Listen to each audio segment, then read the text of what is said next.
ঈদের শুভেচ্ছা জানিয়ে রাষ্ট্রপতি মোহাম্মদ শাহাবুদ্দিন সমাজের বিত্তবানদের দরিদ্র পীড়িত ও সুবিধাবঞ্চিত মানুষের পাশে দাঁড়ানোর আহ্বান জানান।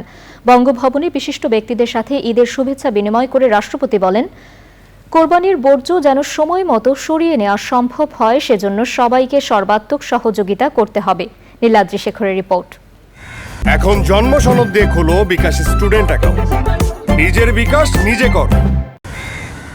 পবিত্র ঈদুল আজহায় বঙ্গভবনে বিশিষ্ট ব্যক্তিদের সঙ্গে ঈদের শুভেচ্ছা বিনিময় করেন রাষ্ট্রপতি মোহাম্মদ শাহাবুদ্দিন। পরিবারের সদস্যদের নিয়ে সরকারের মন্ত্রী, সংসদ সদস্য, সরকারি ঊর্ধ্বতন কর্মকর্তা, কূটনীতিক করে সদস্য ও সিনিয়র সাংবাদিকদের সঙ্গে শুভেচ্ছা বিনিময় করেন রাষ্ট্রপতি। দেশবাসীকে ঈদের শুভেচ্ছা জানিয়ে ফিলিস্তিনি জনগণের কষ্ট লাঘবে পাশে দাঁড়ানোর আহ্বান জানান রাষ্ট্রপতি। ফিলিস্তিনের গাজা সহ বিশ্বের অনেক স্থানে মানুষ অনাহারে,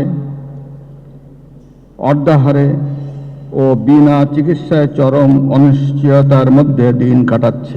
তাদের কথাও আমাদের ভাবতে হবে, তাদের দুঃখ কষ্ট লাঘবে এবং ঈদের খুশিতে তারাও যাতে শরীক হতে পারে সে চেষ্টা সমগ্র মুসলিম বিশ্ববাসীকে এবং ফিলিস্তিনিদের প্রতি যে পাশ্চাত্য দেশসমূহের আনুগত্য আছে বা সহানুভূতি আছে তাদেরকে এগিয়ে আসতে হবে।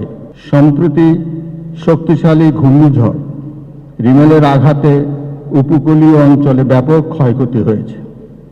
অনেকেরই ইচ্ছা থাকলেও কোরবানি করতে পারছে না। তাই কেউ যাতে ঈদের আনন্দ থেকে বঞ্চিত না হয় সেই লক্ষ্যে সমাজের দারিদ্র পীড়িত ও সুবিধাবঞ্চিত মানুষদের সাথে ঈদের আনন্দ ভাগাভাগি করতে এবং তাদের পাশে দাঁড়াতে আমি দেশের বিত্তবান ও সচ্ছল ব্যক্তিবর্গকে এগিয়ে আসার আহ্বান জানাচ্ছি। কোরবানি পরবর্তী পরিষ্কার পরিচ্ছন্নতা বজায় রাখতে নগরবাসীকে নিজ নিজ স্থান থেকে ভূমিকা রাখতে বলেন মোহাম্মদ শাহাবুদ্দিন। কীট পতঙ্গ, মশামাছি ও বিভিন্ন রোগের প্রকোপ থেকে রক্ষা পেতে কোরবানির পর বাড়ির আশেপাশের পরিবেশ পরিচ্ছন্ন রাখতে সকলকে দায়িত্বশীল ভূমিকা রাখতে আহ্বান জানাচ্ছি। আসুন আমরা হিংসা বিদ্বেষ ভুলে সবার মাঝে ঈদের আনন্দ ছড়িয়ে দেই।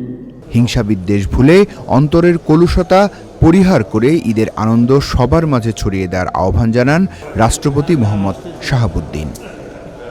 Niladri Shekhar, channel I, Dhaka.